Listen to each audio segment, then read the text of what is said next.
본 방송에서 제공하는 투자 정보는 투자 판단에 대한 조언입니다. 방송에서 제공하는 주식의 가치, 가격 상승 및 가격 하락에 대해서는 방송사에서 보장하지 않습니다.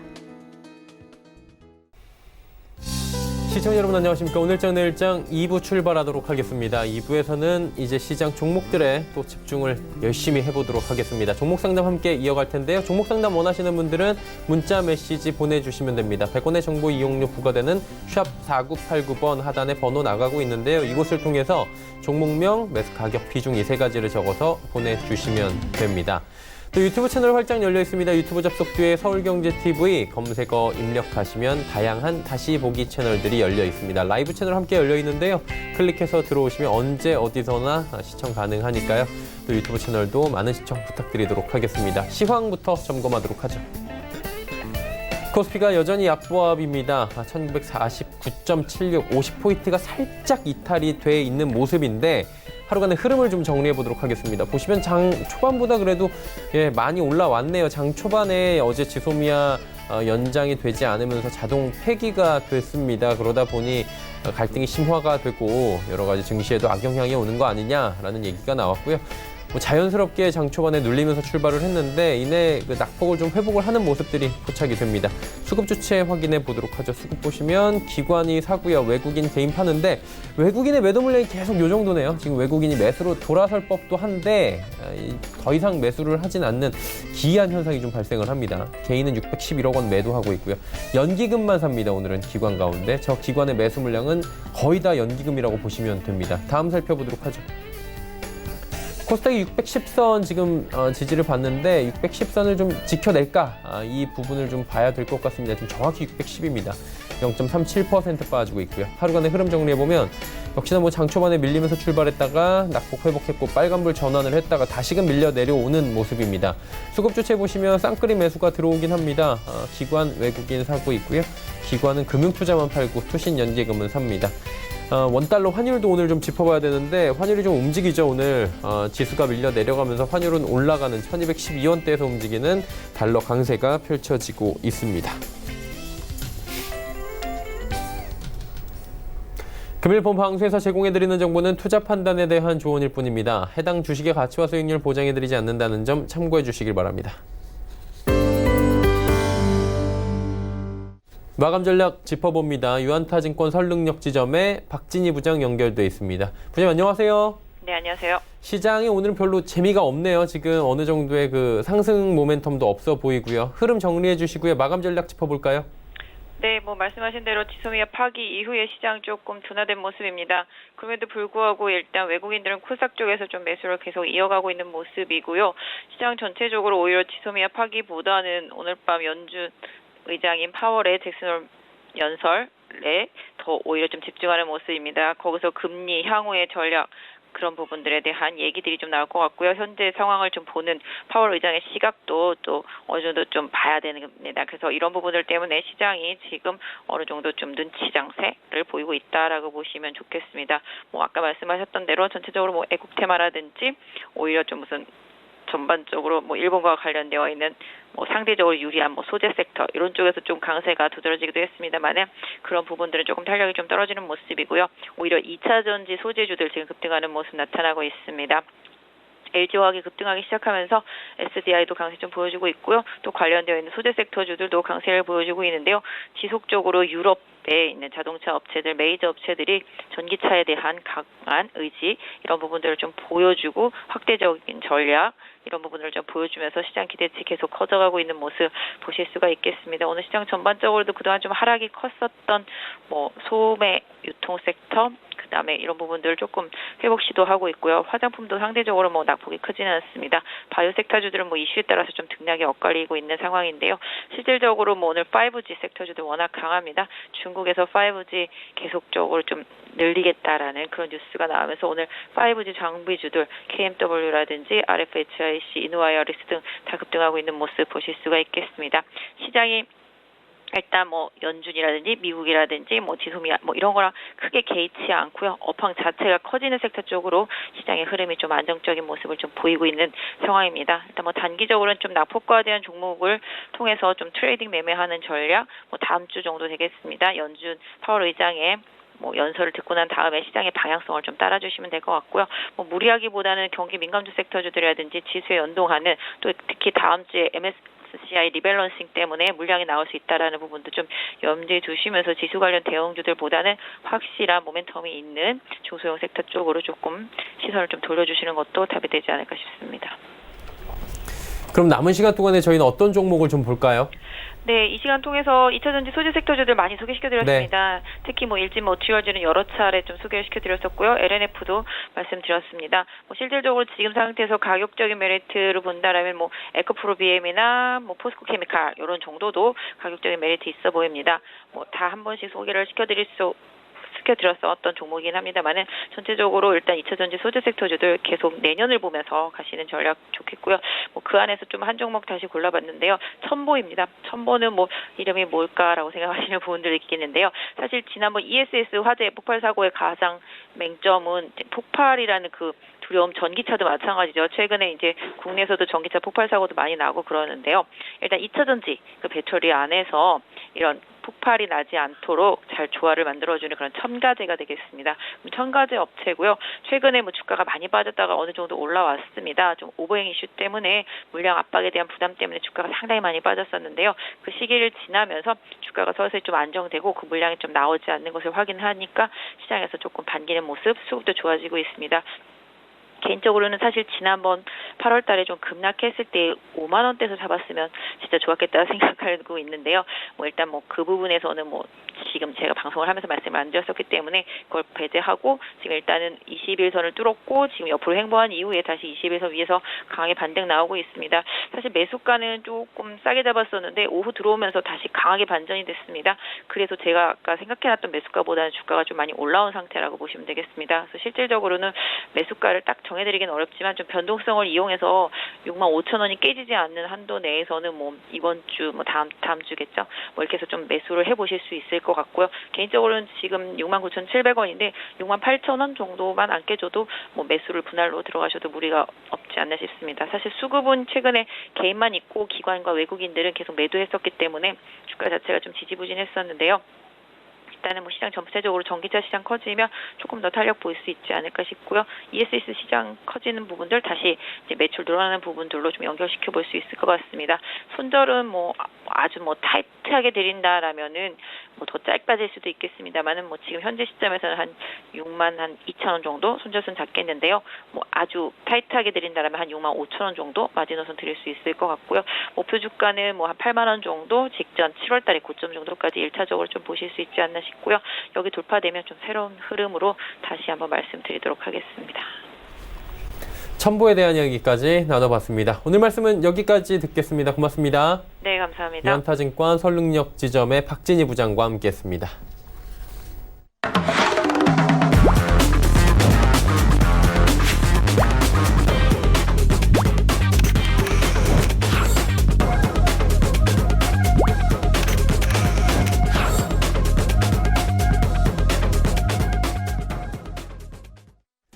오늘장 내일장 2부 함께하고 계십니다. 이제 두 분의 전문가와 함께 종목 이야기 바로 출발해 보도록 하겠습니다. 오늘은 샘플러스의 이가람 전문위원 마테투자그룹의 주마태 대표와 함께합니다. 어서 오세요. 안녕하세요. 안녕하십니까? 네, 이제 바로 종목 이야기 들어가 보도록 하죠.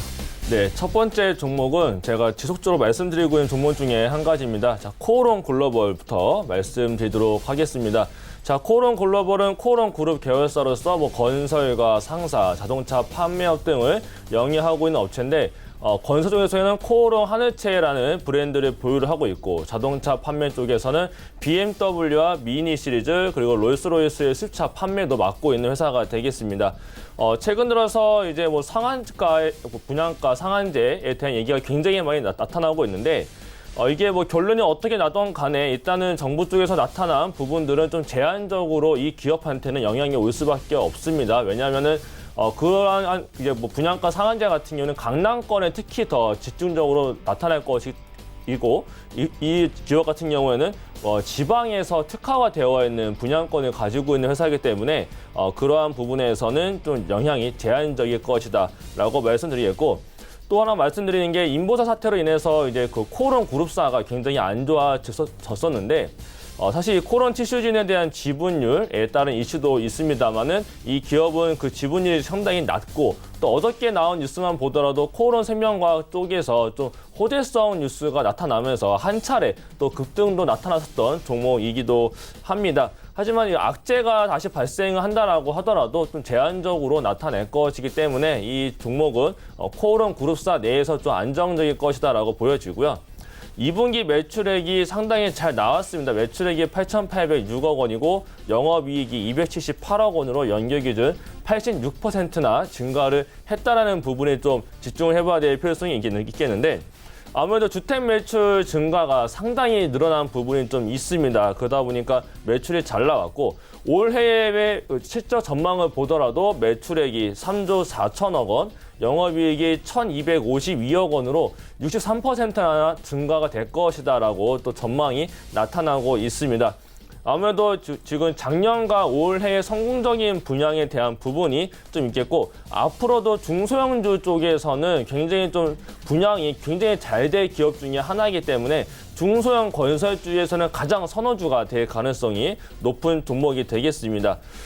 또 주택 외에도 BMW, AS 등과 같은 고마진 사업도 하고 있는데, 이에 따른 이제 실적 개선 부분도 상당히 앞으로도 이어질 것으로 전망이 되고 있고, 여기에서 새로 진행하고 있는 사업 중에 하나가 자회사를 통해서 이제 공공주택 공유 사업을 하고 있습니다. 그러니까 결국에는 주택을 공유를 한다라는 기업이 되겠는데, 이 부분이 쉽게 생각하자면 고시원을 생각하시면 되겠습니다. 이 고시원을 지금도 보시면은 고시텔로 해서 굉장히 좀 많이 고급화가 진행이 되고 있는데, 이러한 부분들이 조금 더 진화를 해서 더욱더 고급화로 나간다라고 하게 되면은 결국에는 이제 공유 사업, 이 주택도 공유해서 이제 시장이 이루어질 것으로 또 예상이 되고 있는 부분도 있습니다. 그렇다고 봤을 때 앞으로 이쪽에서의 시장 성장력은 굉장히 좀 크다라고 볼 수 있겠는데, 이러한 시장에 선점하고 있는 기업이 이 코오롱 글로벌이 되겠다라는 점에서도 이 기업을 좀 잘 봐야 될 포인트가 될 수 있겠고요. 재무제표를 본다 하더라도 굉장히 좋게 지금 펼쳐지고 있는 부분이 있습니다. 시가총액이 지금 2천억 원대, 2,200원대로 나타나고 있는데, 자본 총계를 보시게 되면은 4,988억, 약 한 5천억 원대로 전망이 되고 있는 부분도 있습니다. 그렇다면 기관에서 중소형주에 대한 종목을 선별할 때 자산 가치 대비 저평가라는 메리트도 가질 수 있는 종목이 되기 때문에 기관에서도 매수가 들어올 수 있겠는데요. 지금 현재 보시더라도 금융투자와 투신, 연기금에서 작지만은 꾸준하게 매수세가 들어오고 있다는 부분도 우리가 좀 주목을 해봐야 될 필요성이 있겠습니다. 어저께 코오롱 생명과학 쪽에서 호재성 뉴스가 나타나면서 같이 또 급등세가 나타났던 흐름을 나타내줬다가 오늘 다시 한 번 더 조정을 보여주고 있습니다만, 차트상 봤을 때 지금 지켜져야 될 자리들을 굉장히 잘 지켜주고 있는 부분도 있습니다. 그렇기 때문에 이게 9월 달 되면은 이제 예타 쪽으로 SOC 관련 쪽으로 이슈가 굉장히 많이 부각이 될 것으로도 전망이 되고 있는 부분도 있어서, 이런 중소형 건설주들은 지금을 좀 매수를 해놓기 굉장히 좋은 시기가 아닌가라는 생각도 할 수 있겠습니다. 그래서 목표가는 10,000원, 손절가는 8,000원을 말씀드리도록 하겠습니다. 두 번째로는 역시 연속적으로 말씀드리고 있는 종목 중에 하나입니다. SKC라는 종목이 되겠고요.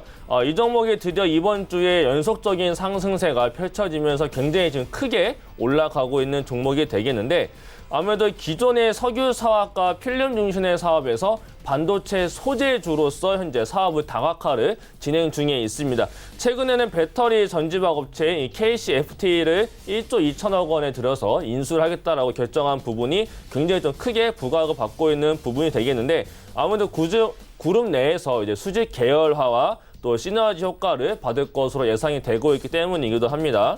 또 전지박 쪽은 이제 설비 드럼이 굉장히 부족할 것으로 나타나고 있어서 수급이 굉장히 타이트할 것으로도 전망이 되고 있습니다. 아무래도 이쪽 전기차 쪽 관련해서 구리 수요가 굉장히 증가할 것이기 때문에 이런 원자재료 이쪽에서 가격에 대한 상승 이러한 부분이 나타나고서 굉장히 견고할 것으로 예상이 되고 있기 때문에 이쪽에서의 수급이 굉장히 타이트할 것으로 예상이 되면서 이에 따라서 굉장히 또 전기차 배터리 쪽으로도 투자가 지속적으로 확대가 될 예정이다라고는 전망도 나타나고 있습니다. 그에 따른 수혜도 굉장히 많이 받을 수 있을 것으로 예상이 되고 있고 최근 들어서 또 일본 관련주로서도 부각을 받으면서 또 상승세가 한번 나왔었고 또 이 SKC 그룹 내에서도 지금 뭐 매각에 대한 이슈도 현재 가지고 있는 부분도 있기 때문에 또 매각을 하고 인수를 하는 이러한 부분에 있어서도 현재 관심을 많이 가지고 있고 매출액도 보게 되면 2분기 영업이익은 483억 원을 좀 부진했습니다만 이건 좀 시장과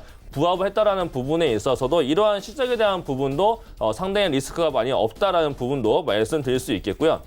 또 쿠웨이트 석유화학 업체인 PIC한테 이쪽 화학 부분에 대해서 지분 49% 5,358억 원에 매각을 하면서 이 두 회사가 이제 합작을 하면서 SKC PIC라는 가칭으로서 이 화학사 합작사를 만들기로 했다라고 합니다. 그렇기 때문에 이쪽에서의 수혜를 굉장히 좀 크게 나타낼 수 있겠는데 2020년도 이후에는 아무래도 이쪽에서의 부각을 굉장히 많이 받을 수 있겠고 특히 KCFT에 대해서는 굉장히 높은 수익성과 또 반도체 또 소재 국산화 정책에 따라서도 수혜를 받을 것으로 예상이 되고 있고 2분기 실적은 좋지 않습니다만은 이 KCFT의 가치만 놓고 봤을 때 지금의 주가를 훨씬 더 뛰어넘을 수 있을 것이라고 또 보여집니다. 물론 지금 주가가 상당 부분 올라온 부분도 있지만은 앞으로 충분히 더 올라갈 여력이 남아 있다라고도 보여지고요. 이러한 부분 인수가 마무리가 되고 본격적으로 내년에 실적이 반영이 된다라고 보게 되면은 실적은 충분히 지금보다 더욱더 개선이 될 여지가 남아 있습니다. 그렇기 때문에 단기적으로도 좋습니다만은 중장기적으로도 상당히 전망이 좋은 종목이 되겠다라고 말씀을 드릴 수 있겠고요. 그렇기 때문에 이쪽 그룹 내에서 반도체와 배터리 소재 사업을 또 몰아주고 있는 부분이 있다라고 봤을 때 이런 그룹 내 또는 업종 내에서도 굉장히 좋은 탑픽으로서 종목을 말씀드릴 수 있겠고요. 매매 동향을 본다 하더라도 지금 기관에서의 매수세가 상당히 많이 들어오고 있습니다. 특히 연기금에서의 꾸준한 매수세가 계속 들어오고 있고 어저께는 사모펀드가 매수를 했고 오늘도 투신 쪽에서 매수가 들어오면서 기관에서 한 달 기준 봤을 때 거의 매도한 날보다 매수한 날이 월등히 많을 정도로 기관 쪽에서 상당히 많이 주목을 하고 있다. 그렇다는 거는 지금의 시장은 결국엔 연기금만 많이 사들이고 있기 때문에 연기금이 사는 이 패시브 자금이 들어가는 종목들이 결국은 지금 올라가고 있는 모습을 보여주고 있습니다. 그렇기 때문에 지금의 SKC 자체도 굉장히 좋게 올라가고 있는 것이다라고 보여지는데요. 지금 목표가는 아직 많이 남아 있습니다. 제가 지난번에 47,500원으로 목표가를 상향 조정을 했습니다. 그렇기 때문에 앞으로도 이전 고가를 넘어가는 흐름이 펼쳐질 가능성이 매우 높다라고 봤을 때 신규자 분들은 손절가가 되겠고요. 기보유자 분들 같은 경우는 이제 수익 보존 가격이 되겠는데 목표가는 47,500원, 손절가는 42,000원을 말씀드리도록 하겠습니다. 자, 세 번째 종목은 전자결제 관련주가 되겠습니다. KG 이니시스가 되겠는데요. 한 차례 상승이 현재 조정과 반등이 이어지고 있는 종목이 되겠습니다.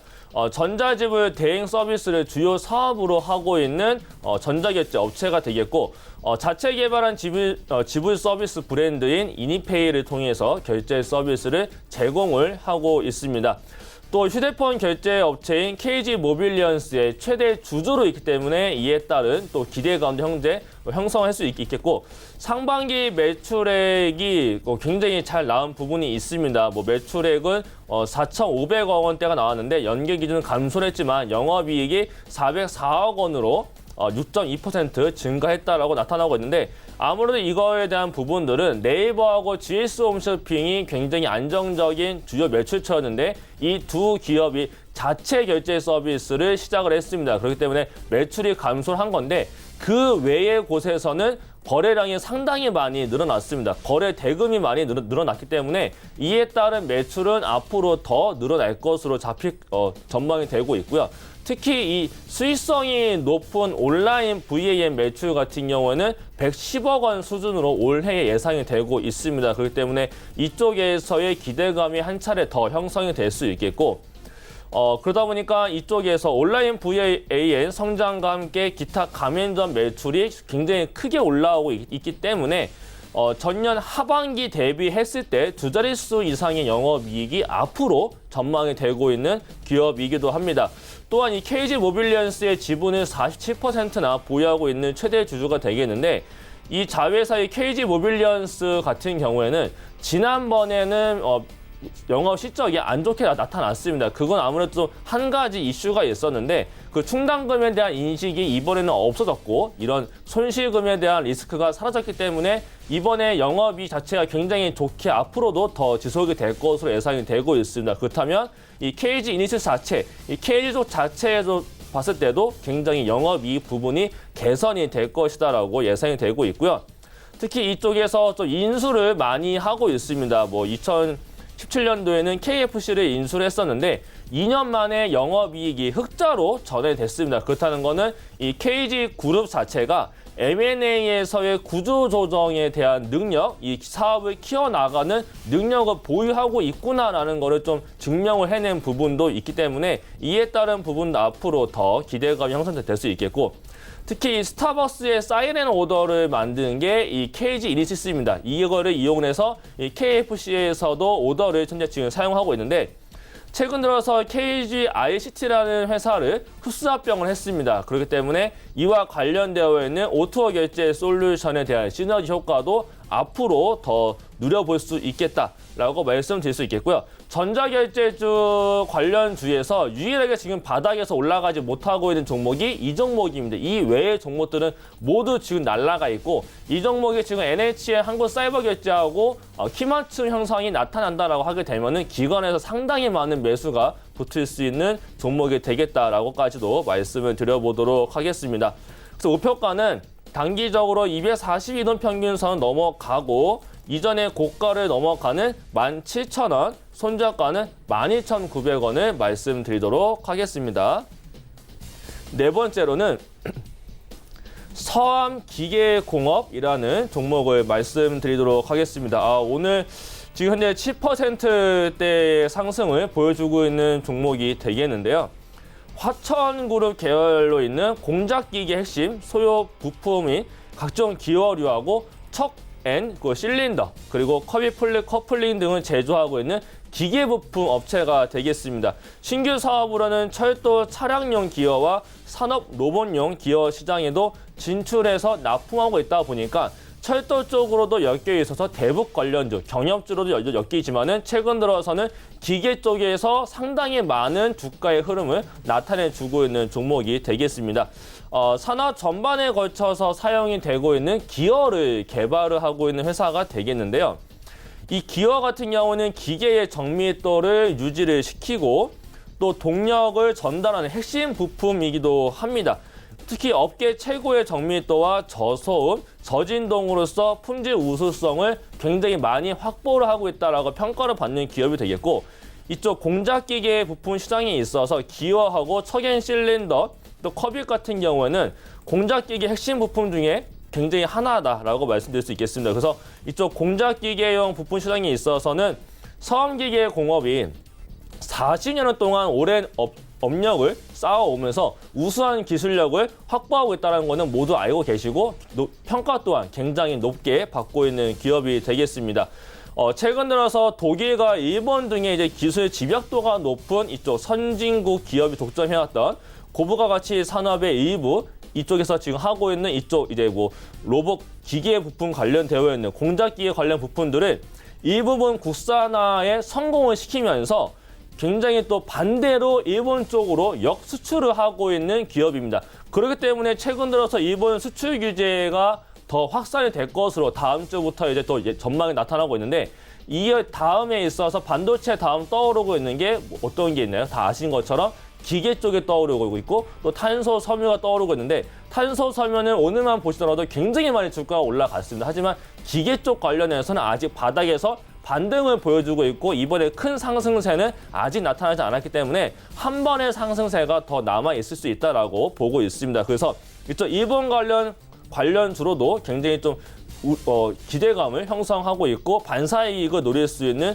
관련주가 이 섬기계 공업이 되겠다라고 말씀드릴 수 있겠는데 매출 또한 또 나오고 있는 기업입니다. 2분기 매출액이 111억 원으로 8.3% 증가했고 영업이익이 12억 원으로 3.2%가 증가를 했을 정도로 실제 지금 실적도 나오고 있는 종목인데 지금 일본과 관련되어서 다시 한 번 더 테마로서 형성이 될 수 있는 기대감을 가지고 있다라고 말씀을 드리겠고요.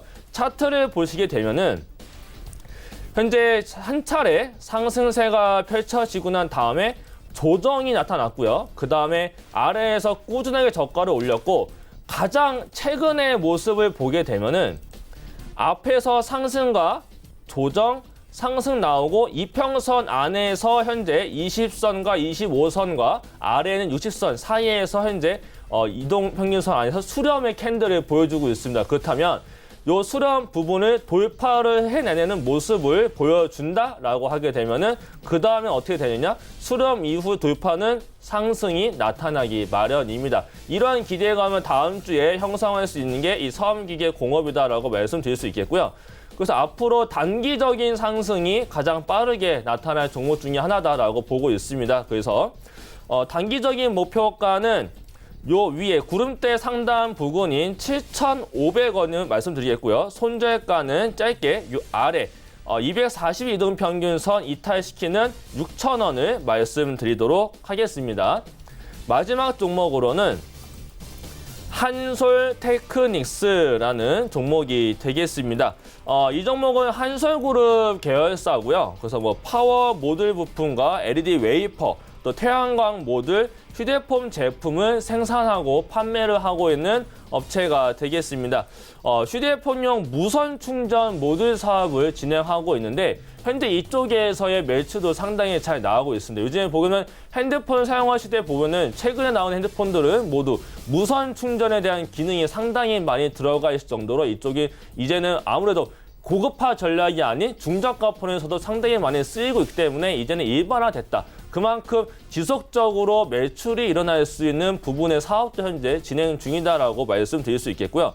실적이 상당히 잘 나오고 있는 종목입니다. 2분기 매출액을 봤을 때 2분기 매출액이 2,339억 원으로 연결 기준 20% 증가를 했고요. 영업이익이 82%로 대략 한 280%나 증가를 했습니다. 그러면서 영업이익률이 3.5%를 증가했다는 게 굉장히 큰 포인트가 되겠고요. 2019년도의 매출액은 9,500억 원대로 13% 증가할 것으로 전망되고 있고 영업이익은 297억 원으로 무려 90%나 증가할 것으로 현재 전망이 되고 있는 부분도 있습니다. 그러다 보니까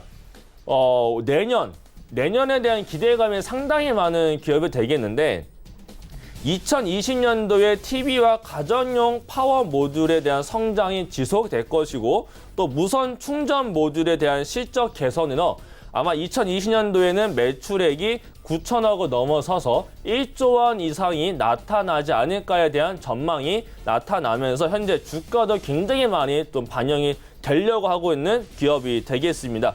차트를 보시게 되면은 현재 바닥권에서 꾸준하게 지금 움직였었는데 최근 들어서 지난번에 한번 거래량이 들어오면서 상당히 크게 한번 올라갔었던 종목이 되겠고요.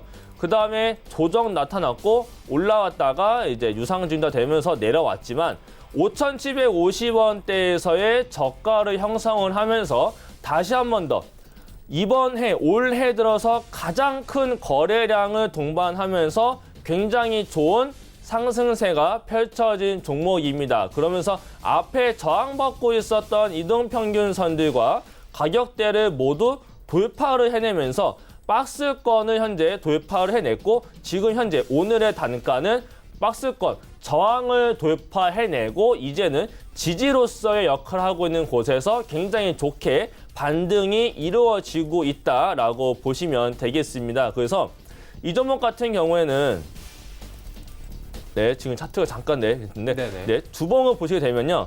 주봉에서도 지금 바닥을 다진 다음에 구름대 안으로 들어와서 현재 저가를 올려놓고 있습니다. 그렇다는 것은 다음 주에도 다시 한 번 더 상승이 나타날 것으로도 예상을 해볼 수 있겠고, 월봉상 봤을 때도 바닥권에 있는 종목입니다. 바닥권에서 거래량이 상당히 많이 발생되면서 지금 4개월째 양봉으로서 저점을 올리고 있다.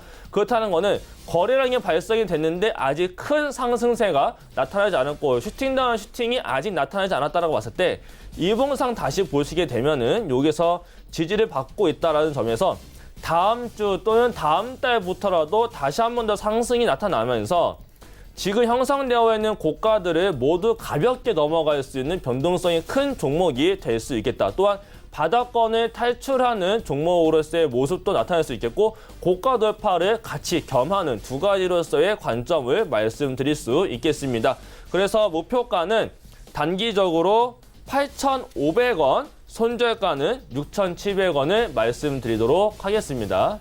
네, 한솔 테크닉스까지 5종목에 대한 이야기 자세히 들어봤고요. 이번에 주마태 대표 바로 연결합니다. 대표님, 어떤 종목부터 출발할까요? 네, 오늘 5종목 또 소개를 드릴 텐데, 먼저 MC넥스부터 출발하도록 하겠습니다. 네, MC넥스는 휴대폰 및 자동차용 카메라 모듈을 생산하는 기업이고, 영상 전문 기업이라고 할 수 있는데요. 플래그십, 곧 주력 제품 모델부터 중저가형 모델까지 고객사의 스마트폰에 멀티카메라, 곧 듀얼, 트리플, 쿼드러플 이렇게 멀티카메라 채택률이 높아지면서 카메라 모듈의 수요가 증가되고 있는 상황입니다. 국내 주요 주력 제품, 플래그십 및 중저가 스마트폰 판매 호조에 따라서 카메라 모듈 공급이 확대가 되고 또 가동률이 상승되고 있는데요. 수요 안정화와 공정 효율화로 수익성이 개선되고 있는 종목이라고 할 수 있겠습니다. 또 차량용 카메라 모듈의 베트남 이전으로 수익성 개선 부분이 굉장히 긍정적이라고 할 수 있겠는데요. 올해 10월이에요. 올해 10월 베트남 신규 공장 완공을 통해서 늘어나는 고부가 카메라의 수요에 적극적으로 대응할 것으로 보여집니다. 특히 이제 고화소, 초소형화 등 고성능 카메라 수요가 증대하는 것이 굉장히 긍정적이라고 볼 수 있겠는데요. 미러리스, 또 AVN, 또 ADAS 등 자동차 정장용 카메라 영역으로까지 확대가 되고 있습니다. 또 최근에 화웨이 제재로 인해서 특히 중가 부분에서의 스마트폰 시장 점유율 확대 부분에서 이제 반사 이익을 기대할 수 있겠는데요. 이제 중국을 제외한 유럽, 아시아 시장에서는 화웨이 스마트폰 환불 요청과 또 중국 스마트폰 매물이 급증하고 있습니다. 게다가 영국, 일본, 대만 등 통신사들 경우에 화웨이 신제품 판매를 중단하거나 연기하고 있는 상황이죠. 소비자들 입장에서는 이러한 우려를 감수하면서까지 화웨이 스마트폰을 굳이 구매할 이유가 없겠지요. 2분기 실적만 놓고 봤을 때 이제 스마트폰 판매 호조에 따라서 카메라 모듈 공급 확대로 호조세를 보인 데 이어서 하반기에도 실적 성장 기조를 유지할 것으로 그렇게 전망이 되고 있습니다. 2분기 매출액은 전년 동기 대비 21% 증가한 3,724억 원, 또 영업이익은 전년 대비 무려 156%나 늘어난 305억 원을 기록하면서 크게 개선된 실적을 시현을 했습니다. 또 시가총액이 3,600억이기 때문에 굉장히 저평가된 상황이라고 할 수 있겠죠. 하반기에도 이 실적 성장은 지속될 것으로 전망이 되고 있고요. 차트를 보시면 최근 6월 달에 29,500원까지 상승을 했다가 전체 지수가 8월 초에 밀리면서 18,000원까지 하락을 했습니다. 하락했고 지금 이제 반등이 나와 있는 상황인데요. 이런 흐름이라고 한다 그러면 목표가를 제가 지금 24,000원 정도로 정했고, 그리고 손절가는 지금 19,500원으로 정했는데요. 지금 29,000원, 29,500원대부터 18,000원까지 하락한 이 상황에서 적어도 중간 부분까지 24,000원 부근 되는 그 중간 부분까지는 상승이 나오지 않을까, 그렇게 기대해 볼 수 있겠습니다. 손절가는 19,500원을 꼭 기억하시고 접근하시면 좋겠네요. 두 번째 종목 DB 하이텍을 소개하도록 하겠습니다. DB 하이텍은 시스템 반도체 파운드리 사업을 영위하는 기업이지요. 시스템 반도체는 다 아시다시피 빈 메모리 반도체라고도 불리며 연산이나 논리 작업 등 정보 처리를 수행하는 것입니다. 동사의 반도체 파운드리 사업은 90나노급부터 0.35 미크론급까지 첨단 반도체 제조 공정 기술을 바탕으로 고객사의 설계에 맞춰서 시스템 반도체를 위탁 생산하는 맞춤형 서비스 사업을 제공하고 있습니다. 주로 모바일 및 소비가 전 제품에 내장되는 전력 반도체, 또 터치스크린 구동칩, 디스플레이 구동칩과 이미지 센서를 포함한 각종 센서 등을 생산하고 있습니다. 부천과 상우 두 곳에 공장을 두고 있으며 해외 영업을 위해 미국 법인 및 대만, 일본, 중국 지사를 운영하고 있습니다. 정부가 시스템 반도체 경쟁력 강화를 위해서 지원을 나선 가운데 시스템 반도체 분야에서 점유율이 낮은 상황을 타개해 나가면서 동사가 수혜를 입을 전망이 되고 있습니다. 2분기 매출액은 전년 동기 대비 22% 증가한 2,135억 원, 그리고 영업이익은 45% 늘어난 493억 원을 기록했습니다. 비메모리 수요 증가, 그리고 계절적 성수기 진입, 또 환율 효과 등으로 2분기 이렇게 호실적을 기록을 했고요. 그 사물 인터넷 등 다품종 소량 수요 유지에 또 8인치 파운드리 업황이 또 호조가 지속되고 있습니다. 순이익 800억대가 5년 연속 유지가 되고 있는데 올해도 순이익 800억 이상은 충분히 달성할 것으로 전망이 되고 있습니다. 또한 3분기는 분기 사상 최대 실적을 기록할 전망인데요. 가동률이 1분기에 바닥이었고 또 2분기에 상승 국면을 맞고 3분기에 피크를 이루는 그렇게 흐름이 그렇게 전망이 되고 있습니다. 이 8인치 수요 호조가 3분기에도 계속 이어질 것이고요.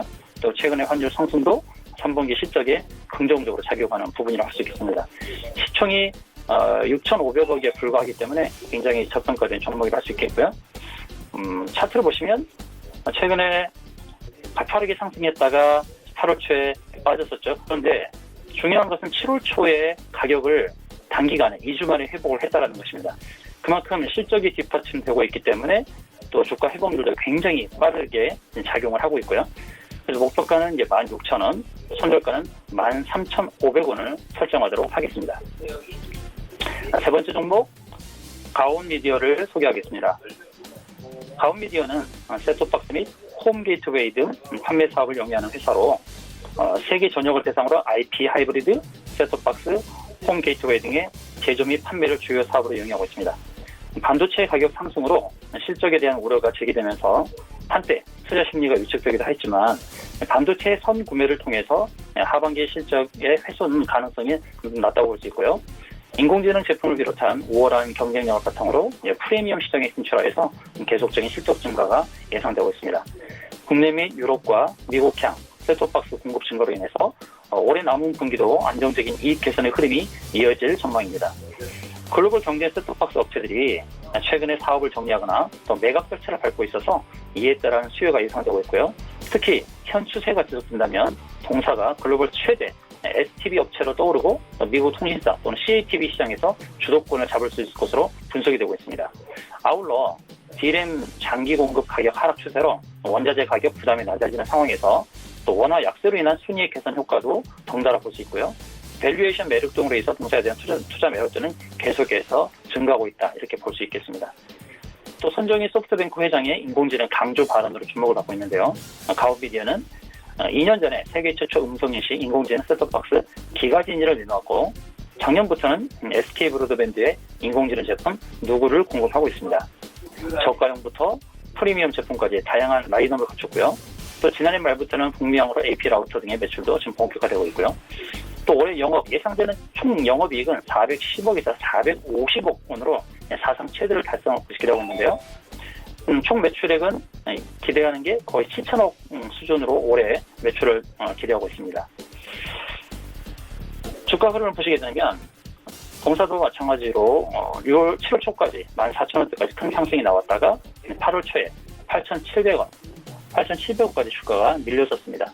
그렇지만 실적이 뒷받침되고 있기 때문에 주가는 계속해서 우상향하면서 오르는 것 같은 흐름을 보여주고 있고요. 목표가는 11,200원, 그리고 손절가는 9,300원을 제시하도록 하겠습니다. 네 번째 종목, 램테크놀로지를 소개했습니다. 앞선 세 종목이 탄탄한 실적을 바탕으로 계속해서 주가 상승을 기록하고 있고 또 앞으로도 또 영업이익 급증하며 내후년에도 같은 그 기대되는 영업이익을 생각해 볼 수 있다면 램테크놀로지는 이제 미래에 좀 주목받을 수 있는 그런 종목으로 볼 수 있겠습니다. 최근 2년 동안 영업이익이 흑자를 기록하면서 또 매출도 계속해서 증가하는 흐름을 보여주고 있고요. 램테크놀로지 같은 경우는 반도체 및 디스플레이 화학 소재 전문 기업을 할 수 있는데 OLED 마스크 세정액 및 식가액, 방리액 등을 제조 판매한 업체로 2001년도에 설립이 되었습니다. 동사가 생산하는 화학 소재는 디스플레이용 반도체 제조 공정에서 오염물질을 제거하는 역할을 하며 외국으로부터 수입하는 경쟁사들과 달리 국산화 기술을 도입해서 성공을 해 주목을 받고 있습니다. 램 테크놀로지의 매출액의 80% 이상이 삼성 디스플레이와 SK 하이닉스를 통해서 발생되고 있는데요. 디바이스 미세화나 고집적화의 필수적인 소재인 절연막, 식가격 부문에서의 매출도 증대를 꾀하고 있습니다. 현재 국내 시장이 해외 업체로부터 수입에 의존하고 있는 데 반해서 자체 기술을 가지고 있고 또 성장세, 이 부분에서 성장세가 높게 점쳐진다고 할 수 있겠는데요. 다만 우리가 고려해야 될 것이 이제 중국 공장 신설 등 설비 투자로 인해서 동종 업종에 비해 다소 높은 부채 비율은 리스크 요인으로 지적되고 있는 부분이라는 것은 기억을 하고 가셔야겠습니다. 또 일본의 경제 산업성에서 한국 수출 관리 규정을 개정을 해서 반도체 등의 제조 과정에 필요한 플로린 폴리미드, 리지스트, 고순도 불화소수, 소위 에칭가스로 하는 이런 부분, 세계 품목의 수출 규제를 강화한다고 발표한 내용 다 알고 있고요. 일본 정부의 수출 규제에 나선 이 3종의 제품이 반도체 및 OLED 생산에 필요한 핵심 중간재라고 할 수 있겠죠. 고순도 불화소수 가스는 반도체, 웨이퍼, 세척에 쓰이는데 동사가 국산에 성공한 항목입니다. 최근에 램 테크놀로지를 비롯해서 또 소울브레인, 또 후성, 또 경인양인, 동진세미캠 이런 종목들이 이와 같은 일본 기술 수출 규제와 관련된 혜택을 받고 있는 주식이라고 할 수 있겠는데 동사의 경우는 상대적으로 주식이 좀 가볍습니다. 주식수가 1,100만 주밖에 되지 않고요. 또 주가의 흐름을 보게 되면 큰 상승과 더불어서 조정을 보여주기도 하는데 최근에 10,000원까지 상승했다가 지금 6,900원대까지 이제 조정이 나와 있는 상황입니다. 어떻게 보면 고점에서부터 30%의 조정이 이루어지고 있는 상황이죠. 이런 상황이라고 한다면 이런 눌림목에서 주식을 매수하는 것은 어떨까 하는 관점에서 좀 추천을 드리고 싶고요. 목표가는 이제 7,800원, 손절가는 6,200원을 제시하도록 하겠습니다. 다섯 번째 종목 G3 BNT를 소개하도록 하겠는데요. 동사는 3개의 자회사를 통해서 신약을 개발하고 있는데요. 안과 및 희귀질환 관련 신약 개발이 이제 전문 부분인데 이 안과 및 희귀질환 관련 신약 개발 중에서 첫 번째 리젠트리라는 회사가 있는데요. 리젠트리라는 자회사는 안구건조증 치료제 RGN259를 개발하고 있고 또 두 번째 자회사인 레누스 테라피틱스는 스포성 표피박리즘 치료제 RGN137을 그리고 오블라토라는 자회사는 교모세포종 뇌졸중 치료제 OKN007을 개발하고 있습니다. 동사는 지난 5월 달에 신약 RGN259에 대해서 미국 임상 3상 첫 피험자 투약이 시작됐다고 밝혔고요. 이번 임상은 미국 내 15곳의 안과 전문 병원에서 700명의 안구 건조증 환자를 대상으로 진행이 되고 있습니다. 이번 임상을 통해서 안구 건조증 치료제의 상업적 경쟁력이 확대될 것으로 전망이 되고 있고요. 동사가 개발 중인 이제 신약의 치료 기간은 15일 정도로 84일이나 걸리는 경쟁사 자이드라 대비 작용이 훨씬 빠른 것으로 알려지고 있고 부작용도 적은 데다가 대부분의 안구 건조증 환자에 적용이 가능한 특징이 있다고 알려지고 있습니다. 최근에 노바티스가 일본 제약사 타케다로부터 안구 건조증 치료제 자이드라를 총 계약금 53억 달러, 우리나라 돈으로 거의 6억에 달하는 큰 돈을 가지고 인수를 하면서 G3BNT의 RGN259 가치에 이제 긍정적 이슈로 작용을 하고 있고요. 임상이 진행 중이라는 불확실성을 감안하더라도 시가총액 대비 지나친 저평가 국면으로 판단이 되고 있습니다. 안구건조증 치료제의 경우 이제 3상의 이제 마지막 단계를 진행하고 있습니다. 1차, 2차를 거쳐서 또 3상에서 지금 3차를 진행하고 있는데 이러면 내년 중 대형 제약사와의 계약이 체결될 것으로 전망이 되고 있습니다.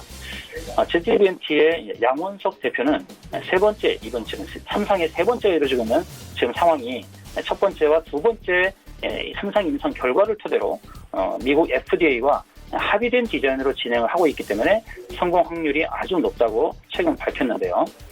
이런 안구건조증 치료제 이외에 희귀질환 의약품인 수포성 표피박리증 치료제도 임상 이상을 진행했고 완전 치유의 결과를 낸 바가 있습니다. 차트를 보시면 최근에 8월 초에 15,000원대까지 가파른 하락이 나왔고요. 지금 반등이 나오고 있는 상황입니다. 현재가는 지금 29,950원인데요.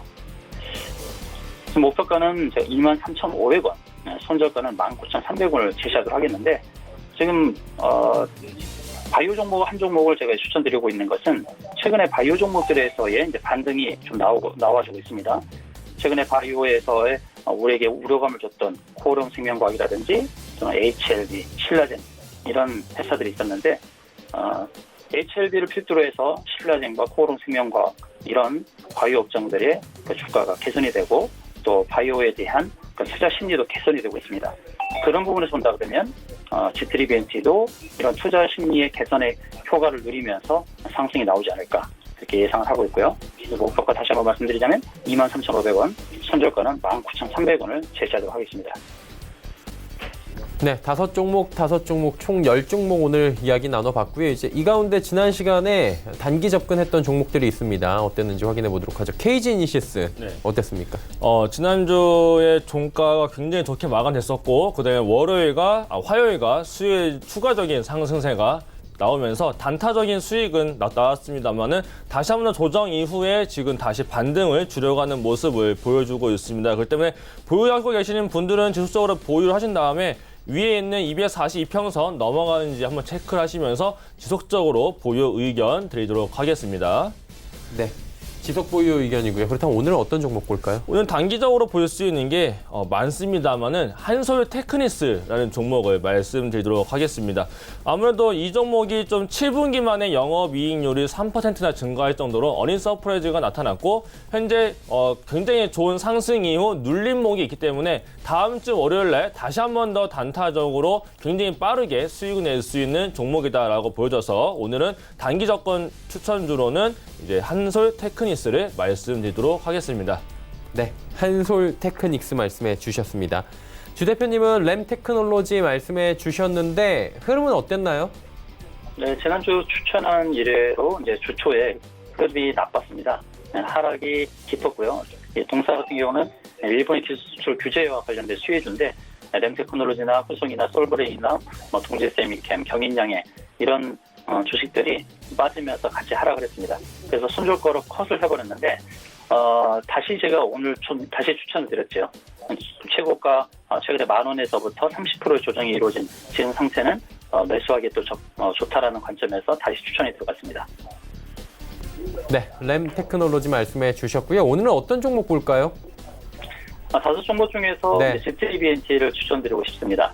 또 바이오에 대한 이제 수요 심리가 개선되고 있는 지금 상황에서 대표적인 종목들인 HLB, 신라젠, 또 코오롱 생명과학의 그런 회복이 되면서 공사도 좀 주목을 받을 수가 있고요. 그리고 임상 3상의 3차가 거의 막바지에 이르고 있는 상황이기 때문에 주목을 받을 수 있는 상황이라 해서 5종목 중에서 G3BNT를 더 추천드리고 싶습니다.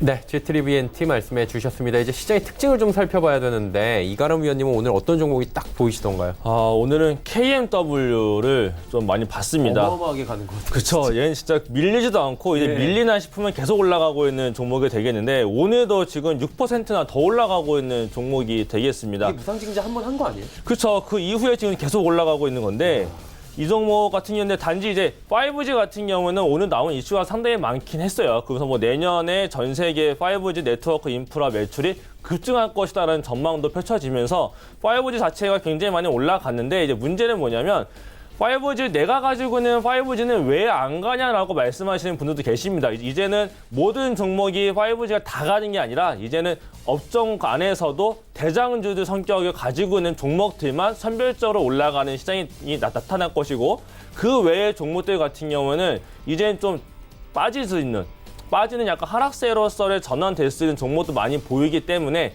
이 5G 같은 경우는 조금 더 종목 선별하시는 데 있어서 신규적으로 접근하시는 분들 같은 경우에는 조금 더 분석을 더 많이 하신 다음에 묻지마 투자보다 확실히 내가 공부를 하고 나서 접근을 해야 될 이제 업종이 됐다라고 말씀드리도록 하겠습니다. 네, 알겠습니다. KMW 말씀해 주시면서 5G 관련 종목들 또 어떻게 투자해야 되는지 살짝 언급을 해 주셨고요. 주 대표님은 어떤 종목이 오늘 특징적으로 눈에 들어오십니까? 네, 코오롱 생명과학이 특징적으로 보이는데요. 동사의 경우는 이제 골관절염 치료제 전문 기업인데 바이오 종목을 매수하시는 분들은 다 기억하시는 종목이고 또 이 코오롱 관련된 인보사 관련해서 효능 유효 부분에서의 그 문제점이 부각되면서 바이오 전체적으로 하락을 주도했던 그런 종목이라 할 수 있습니다. 그런데 이 종목에 대한 특히 이제 인보사 효능 유효에 대한 관점에서의 그 어떤 논문이 나왔는데요. 그 논문이 나오면서 인보사 효능이 유효하다라는 그런 내용이 나왔었죠. 네, 그거는 이제 미국 정형외과 전문의들이 인보사에 대해서 세포가 바뀌었더라도 품질과 안정성이 효능에 영향이 없다는 논문을 냈었죠. 그러면서 어제 상한가를 기록했었고요. 오늘은 장중 한때 25% 이상 급등을 했고 지금 보합선이긴 한데요. 이런 흐름이라고 한다 그러면 전체적으로 바이오 종목들에는 그런 그 투자 심리도 개선이 되고 그러면 또 3만 원 부분까지 또 다시 도달하지 않을까라고 좀 전망을 할 수 있겠습니다. 다만 우리가 염두해야 될 것은 해당 연구에 대해서 보게 되면 코오롱 생명과학의 미국 자회사 코오롱 티슈젠으로부터 일부 연구비를 지원받았다라는 내용이 또 논문에 적시되어 있기 때문에 또 한편으로는 또 우려스러운 부분도 이런 부분도 있습니다. 그러나 지금 상승의 흐름을 본다 그러면 3만 원까지도 염두할 수 있겠다라는 관점을 말씀드리겠습니다.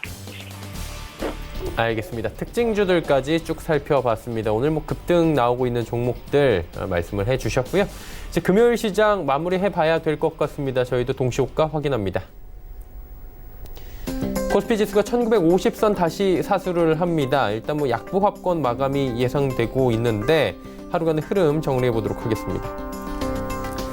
일단 장 초반에 어제 저녁 6시 30분에 일본과의 군사정보보호협정 지소미아가 연장이 불발이 됐습니다. 한마디로 폐기가 된 건데 그러다 보니 한일 간의 갈등이 좀 고조가 되는 것이 아니냐라는 우려가 나오면서 장 초반에 좀 밀리면서 출발을 했습니다. 그리고 눈치를 보던 시장이 조금씩 낙폭을 줄였고요. 소위 이른바 애국 테마주로 불리는 몇몇 종목들의 급등을 제외한다면 반사 이익이 예상된다라고 각광을 받던 여러 가지 반도체 소재 업종들도 그다지 큰 움직임이 없고 오히려 밀리는 모습들도 오늘 보여주고 있습니다. 낙폭 과대주들이 주로 올라와 주고 있는 모습이고요. 코스피 같은 경우에는 현재 전기전자 업종과 운송장비가 좀 보합권 수준에서 움직여주고 있는 상황입니다. 그렇다면 수급 주체는 어땠는지 확인해 보도록 하겠습니다. 수급 주체 보시면 기관이 771억 원 순매수합니다. 연기금이 그중에 594억 원을 매수를 해주고요. 금융투자가 111억 원 매도, 투시는 69억 원 순매도합니다. 외국인이 재밌네요. 외국인이 69억 원, 30억 원 이렇게 계속해서 소량씩 매도를 잡아가고 있는 상황인데 이게 장 후반에 한번 매수하면서 쭉 들어올 수도 있는 모습들이고 평소 같으면 그렇게 한번 들어올 만도 한데 외국인들이 좀처럼 매수에 가담을 하진 않고 매도도 거의 소량으로만 잡고 있는 모습들이 포착이 됩니다. 눈치 보기 엄청 하고 있고요. 개인은 867억 원 팝니다. 오랜만에 개인은 매도 잡고 있는 상황입니다. 다음 살펴보도록 하죠. 전해드렸다시피 전기전자 업종은 보합권입니다. 삼성전자 약보합 보합 오가고 있고요. SK하이닉스 역시 큰 폭의 상승은 없습니다. 현대차가 12만 5천 원 위로 다시 올라왔고 네이버가 약세에서 지금 강세로 전환이 됐습니다. 6위부터 10위 종목들 확인합니다.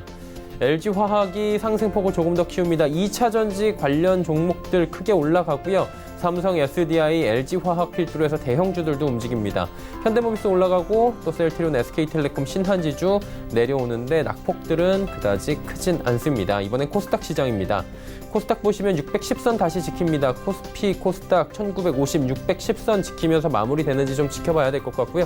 낙폭이 장 초반보다 많이 줄었습니다. 하루간의 흐름 마지막으로 좀 정리해드리면 코스닥 같은 경우에는 607까지 밀리면서 좀 위험한 거 아니냐, 또 오늘 급락 나오는 거 아닌가라고 무서워했는데 사실 공포감에 비해서는 최근 시장에서 급락은 이어지지 않으면서 어느 정도 좀 탄탄한 모습들도 의외로 보여줍니다. 612대까지 올라갔고요. 지금은 딱 중간 정도보다 살짝 올라왔네요. 610포인트대에서 움직여주고 있는 상황입니다. 수급 주체 만나보면 수급 기관 외국인의 쌍끌이 매수 여전합니다. 기관 118억 원 매수하는 가운데 투신 연기금이 주로 사주고요. 개인은 양 시장에서 모두 매도 포지션 잡고 있습니다. 하락하면 원래 개인들이 샀는데 오늘은 좀 겁에 질린 모습들이 또 포착이 됩니다. 그리고 그동안에 열심히 모은 물량들 차익 실현을 좀 했죠, 최근에. 다음 살펴보도록 하죠.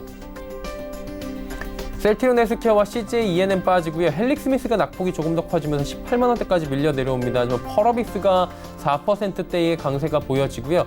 KMW 오늘 특징적으로 이가람 전문위원이 소개도 해주셨지만 6%의 강세입니다.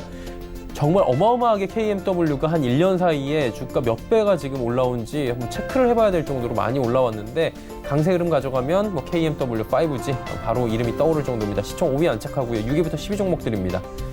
보시는 바와 마찬가지로 메디톡스 올라가고요. SK머티리얼즈가 큰 폭의 상승이 나옵니다. 휴젤, 스튜디오 드래곤, HLB 모두 빠지는데 HLB는 어제 급등 그리고 오늘은 또 눈치 보기 장세 소폭 하락 마감 예상이 됩니다.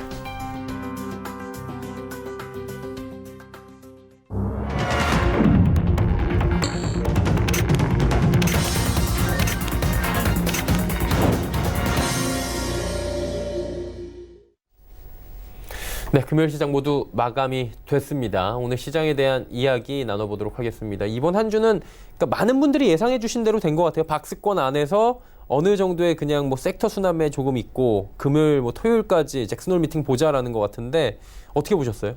그렇죠. 이번 주는 사실 좀 매매 참여하기 굉장히 좀 편하고, 그러니까 이번 주는 또 약간 좀 쉬웠던 장이 아니었나 싶습니다. 왜냐하면 모두가 원하고 있는 그림대로 다 올라가줬고, 내가 원하는 종목들도 다 올라가지고 이런 순환매 장세가 굉장히 좀 쉽게 나타났던 장이었는데, 문제는 이 수급의 주체가 기관이나 외국인이 아니었고 개인들이 들어올린 시장이었다는 게 조금 문제점이다라고도 볼 수 있겠습니다. 그렇다는 얘기는 개인들이 올린 시장이기 때문에 외국인들의 매수 참여 또 선물에 지금 매수세가 들어오고 있는 외국인의 선물 매수세가 매도로 돌아선다라고 하게 되면은 시장은 언제든 가볍게 내려갈 수 있는 시장이거든요. 언제든 지금 개인이 올렸기 때문에 좀 힘겹게 올라온 시장이었는데 외국인들이 매도를 하게 되면은 이제 반대로 굉장히 손쉽게 내려갈 수 있는 시장의 부담감도 안고 있는 위치이기도 합니다. 물론은 지금 이제 뭐 이번 주 이제 오늘 같은 게 굉장히 중요한 하루가 되겠는데, 이제 파월 연준 의장이 이제 11시 정도에 이제 발언을 하기 시작할 텐데, 여기에서 굉장히 중요한 점이 많이 있습니다. 그래서 굉장히 의미 있는 발언을 하면서 금리 인하에 대한 얘기들 또는 금리 전망을 굉장히 의미 있게끔 모두가 원하는 대로 이야기를 해준다라고 하게 되면은 우려감이 해소가 되면서 미증시는 엄청난 급등세도 연출이 되면서 마감이 되면 우리나라도 다음 주에는 장 초반에는 상승세가 연출될 수 있겠습니다만은 이 파월 연준 의장이 과연 우리 모두가 원하는 대로 의미 있는 발언을 해줄 것이냐 는 생각해봤을 때, 만약에 파월 의장이 우리가 원하는 대로의 발언이 나타나지 않고 중립적인 의견 또는 중립보다도 아래의 의견을 내놓게 되면은 시장은 굉장히 큰 변동성을 나타내줄 가능성이 있습니다. 그렇다면 다음 주 우리나라 장 초반에는 월화수 기간 동안에는 분명히 변동성 장세의 모습은 나타내주다가 주 후반으로 가면서는 미국과 중국의 무역 협상에 대한 부분들의 초점을 맞춰질 가능성이 매우 높습니다. 이번 주 같은 경우는 이제 뭐 연준에 대한 스케줄 이런 것에 따라서 이쪽에 관망세가 컸는데, 이제는 요 일정이 끝나기 때문에 그 다음 일정이 미국과 중국의 관세 협상, 여기에 초점을 맞출 것이기 때문에 다음 주에는 주 후반부에서는 특히나 이쪽에서의 뉴스 체크를 지속적으로 하시면서 보는 게 좋지 않을까 싶고요. 만약에라도 우리가 원하는 방향성들이 모두 안 나오게 되면요, 개인들이 올린 시장이기 때문에 그만큼 충격도 굉장히 좀 한 차례 크게 올 수도 있으니까 좀 경계심을 가져가면서 보자라고 말씀드리겠고, 차트를 한 가지 보여드릴 건데, 코스피와 코스닥 차트를 보시면 더 좋겠지만은 한 가지 보여드릴 점이, 요거는 코덱스 인버스입니다. 시장이 코스피가 빠지게 되면은 반대로 올라가는 인버스인데, 요 차트의 모양을 보면은 한 가지 떠오르는 게 뭐냐, 급등주의 차트 이후 조정이 나타났다라고 보여질 수 있습니다. 그러면 항상 급등주에서 요런 자리에서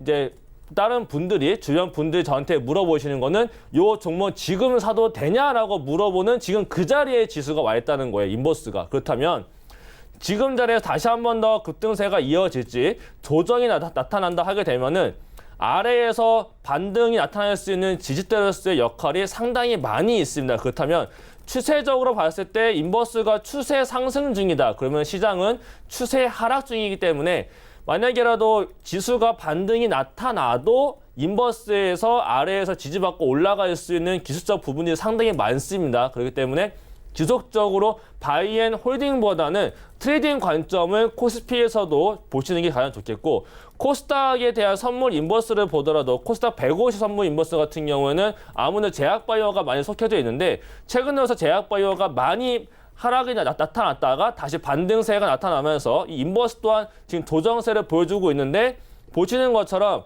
이평선에서의 지지를 굉장히 잘 받고 있습니다. 그렇다면 코스닥을 봤을 때도 코스닥 제약바이오 속해져 있는 코스닥 150 같은 경우에도 지금 저항선에 위치해 있다라고 볼 수 있거든요. 그렇다면 이 종목은 빠진다라고 하더라도 인버스는 아래에 역시나 또 코스닥도 지지대가 있습니다. 그렇다면 지수 역시 올라갔을 때 저항선이 굉장히 견고하게 깔려 있다는 얘기가 됩니다. 그래서 다음 주 만약에라도 오늘 연준에서 파월 의장이 굉장히 좋은 멘트를 해서 다음 주에 상승이 나간다라고 하게 되면은 이때는 현금 확보를 좀 많이 해놓고 미중 무역 협상은 지켜봐야 되는 한 주가 될 것입니다. 그래야 8월 달에 마감을 좀 좋게 할 수 있지 않을까에 대한 주간 전망까지도 말씀드려볼 수 있겠습니다. 네, 주간 전망까지 또 상세하게 친절하게 짚어주셨고요. 주마태 대표 연결합니다. 대표님 시장 어떻게 보셨어요? 네, 계속해서 저는 계속 한두 달 동안 반등이 주어질 때마다 현금화에 주력하라고 말씀을 드렸었고, 가급적이면 100% 현금화를 노리셔야 된다. 그리고 단기적인 트레이딩만 하시라고 계속 말씀드렸는데, 이 관점 계속 지속합니다. 우리가 차트를 보신다 그러면은 뭐 코스피든 코스닥이든 뭐 일봉도 보고 주봉도 그리고 월봉도 보는데, 지금 월봉을 보시게 되면은 우리가 이거를 놓치면 안 되거든요. 지난 10년간 이 월봉 차트에서의 그 120 월봉을 무너뜨리면서 주저앉은 적은 사실 없습니다. 지난 10년 전 2009년도만 해도 월봉 120 월선을 터치하고 반등이 크게 나왔거든요. 이제 보면 다음 주가 이제 8월 달 마지막입니다. 마지막이고 8월 30일이 되면 월봉을 완성하는 순간이 되겠죠. 그럼 9월 초가 되면 새로운 월봉이 만들어진단 말이죠. 근데 지금 월봉에서의 120월 그 자리가 2020포인트 정도가 됩니다. 그것을 2020자리를 회복을 하고 다시 상승으로 돌린다 그러면 지금의 저점이 어느 정도 완성된 저점으로 확인할 수 있겠지만, 그러나 다음 주 30날 마지막 날 그 흐름을 보셨을 때 2000을 회복하지 못한다. 그리고 9월 초에 시작점이 2000 이하에서 시작된다라고 했을 때 굉장히 우려할 수 있는 상황이 발생할 수가 있습니다. 이 125월선을 강하게 깨고 하향을 한다고 그러면, 이러면 추가적인 하락, 더 큰 하락이 나올 수도 있고요. 그런 부분을 염두하셔야 됩니다.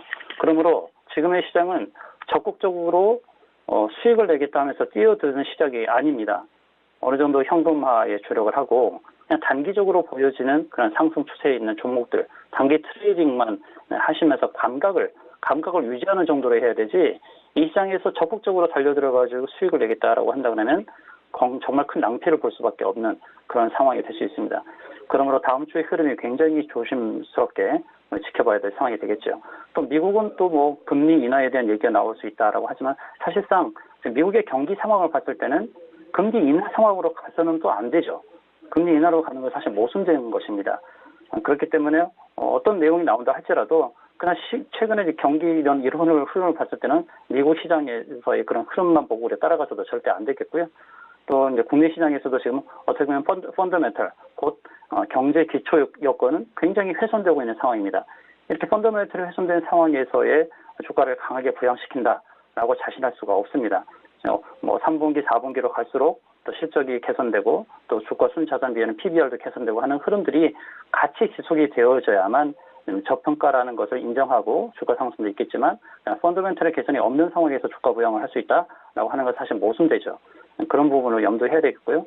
또 이제 9월 달에 보게 되면 추석이 있기 때문에 지금 선물옵션 동시 만기일이 그 다음 주로 되어 있습니다. 그러니까 9월 19일이 선물옵션 동시 만기일입니다. 그 날이 굉장히 좀 우리가 유심히 지켜봐야 될 상황이죠. 그러나 지금의 그 투자자들 그 포지션을 보게 되면 굉장히 안 좋죠. 하방에 집중적으로 외인과 기관이 몰려있는 상황입니다. 그래서 다음 주하고 다다음 주 이런 2주간의 흐름들을 보면서 어떤 식으로 가는지, 또 9월 달에 선물옵션 동시 만기일 날 어떤 포지션으로 기관과 외국인이 대처를 하고 있는 건지 유심히 지켜보면서 대응을 해야 됩니다. 그러므로 주식을 100% 들고 있는 것은 굉장히 불안한 상황이고요. 현금화에 주력하시면서 단기 트레이딩만 일정 부분 단기 트레이딩만 계속해서 접근하시라는 말씀을 계속 유지하도록 하겠습니다. 네, 알겠습니다. 일단은 뭐 두 분께서 공통적으로 해주시는 말씀은 비슷합니다. 다음 주에도 마찬가지로 경계를 많이 하자라는 부분이고요. 그렇다면 오늘 시장은 어떻게 마감이 됐는지 확인해 보도록 하겠습니다. 코스피부터 만나보면 소폭 하락 마감했습니다. 1950선을 살짝 이탈을 했네요. 1948.3포인트의 거래 마감됐습니다. 코스닥 살펴봅니다. 코스닥은 0.53% 빠지면서 마찬가지로 610선 이탈이 됐네요. 608.98포인트고요. 환율은 올랐겠죠. 원달러 환율 종일 오름세였는데 3원 20전 올라가면서 고점 대비해서는 좀 내려왔지만 1210원대에서 거래가 마감이 됐습니다. 자, 이제 종목 상담 이어가 보도록 하겠습니다. 첫 번째 종목은 0860번님의 크라운 혜태홀딩스 12,500원의 비중을 30% 싣고 계신데 어떻게 할까요? 목이 메네요, 제가. 그렇죠. 저도 이거 주가를 봤을 때 저도 지금 목이 메일 정도로 하락이 나타난 종목인데 예.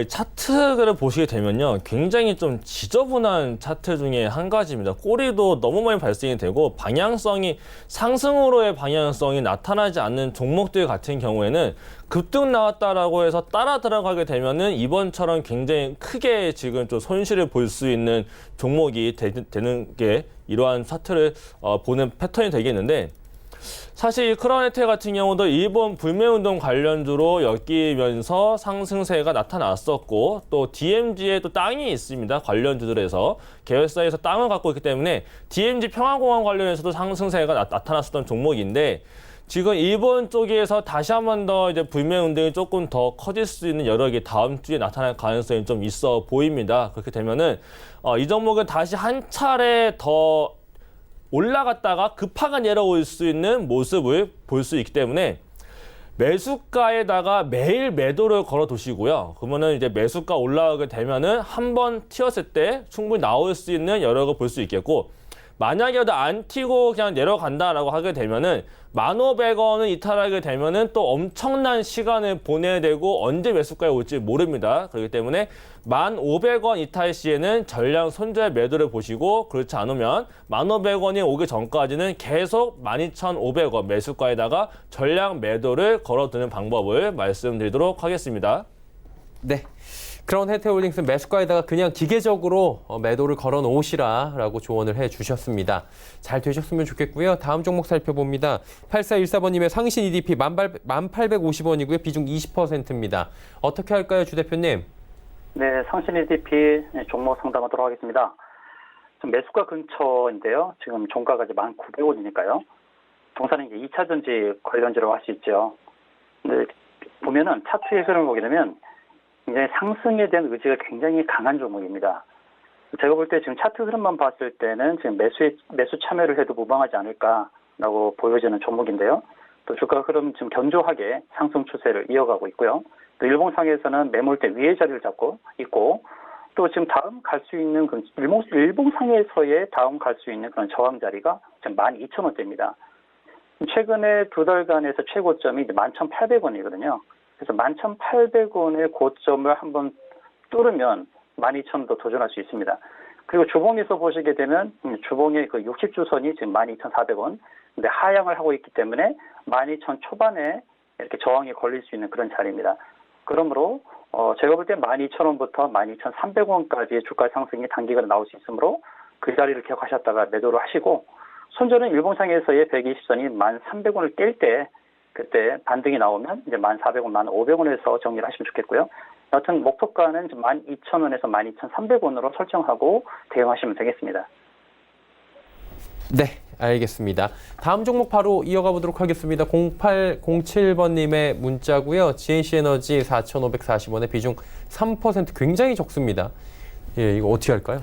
GNC 에너지는 굉장히 전망이 좋은 기업입니다. 그래서 뭐 비상발전기 관련 쪽이고 또 5G 쪽으로도 매출이 잘 나오고 있는 기업이기 때문에 지속적으로 홀딩 의견 드리겠고요. 이 종목 같은 경우 아래로 내려오게 되면은 만약에 4,250원 내려온다라고 하게 되면은 추가 매수도 가능한 종목입니다. 그렇기 때문에 4,250원에서는 추가 매수 대응하시고요. 지금 수렴 부분을 보여주고 있는데 만약에 더 올라간다 하게 되면은 주봉상 봤을 때 구름대 위로 지금 올라갈랑 말랑 하고 있습니다. 구름대 안으로 진입을 하게 되면요. 위에 나와 있는 5,000원까지는 단기적으로 흐름이 나타날 수 있습니다. 그래서 목표가를 말씀드리자면 5,000원까지도 놓고 볼 수 있는 종목이 되겠고요.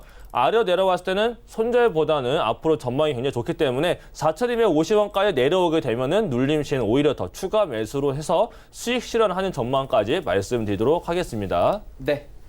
JC 에너지 들어봤고요. 한 종목만 더 가보도록 하겠습니다. 9087번님의 카리스 국보 6,270원의 비중이 100%입니다. 이 한 종목 가지고 계신 건데 주 대표님 어떻게 할까요? 네, 카리스 국보 진단하도록 하겠습니다. 시간이 부족함으로 짧게 말씀을 드리겠는데요. 오늘 조정은 좀 깊었죠. 6% 하락이 나왔고요. 카리스 국보가 최근에 8,140원까지 저점에서부터 거의 4배 정도의 상승이 나왔고 7월 달에 그러면서 이제 조정을 보였던 종목이죠. 카리스라는 회사가 이제 국보를 인수를 하면서 이 M&A 관련된 종목을 해서 4배 정도 주가가 올랐었고요.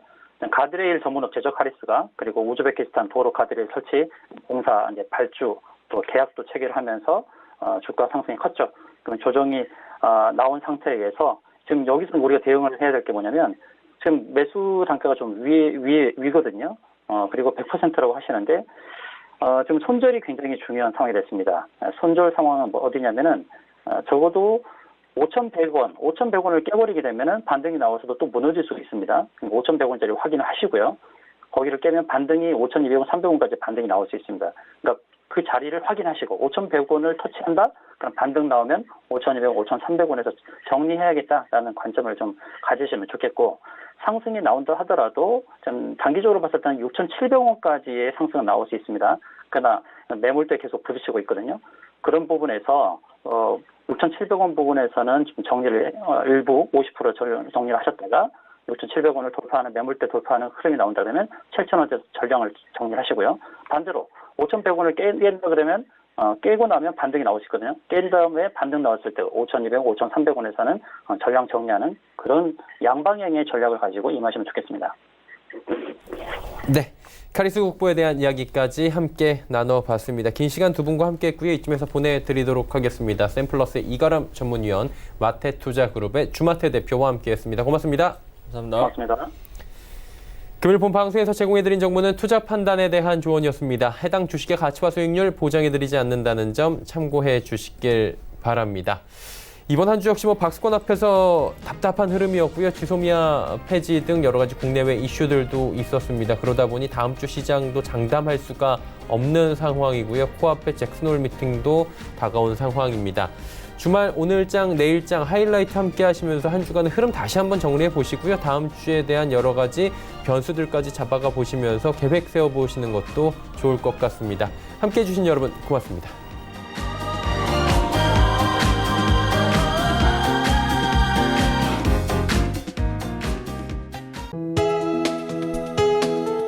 본 방송에서 제공하는 투자 정보는 투자 판단에 대한 조언입니다. 방송에서 제공하는 주식의 가치, 가격 상승 및 가격 하락에 대해서는 방송사에서 보장하지 않습니다.